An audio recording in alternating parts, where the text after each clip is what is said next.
أعوذ بالله من الشيطان الرجيم. بسم الله الرحمن الرحيم.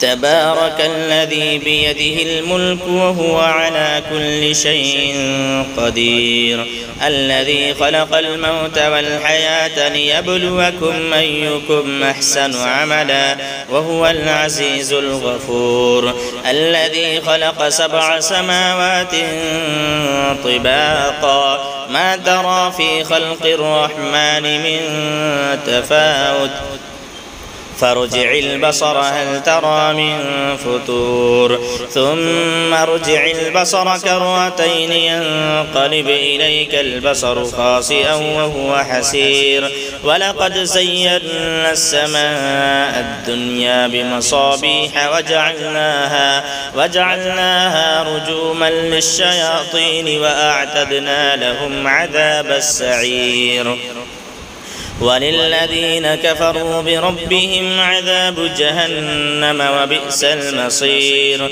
إذا ألقوا فيها سمعوا لها شهيقا وهي تفور تكاد تميز من الغيظ، كلما ألقي فيها فوج سألهم خزنتها ألم يأتكم نذير، قالوا بلى قد جاءنا نذير فكذبنا وقلنا ما نزل الله من شيء إن أنتم إلا في ضلال كبير، وقالوا لو كنا نسمع أو نعقل ما كنا في أصحاب السعير.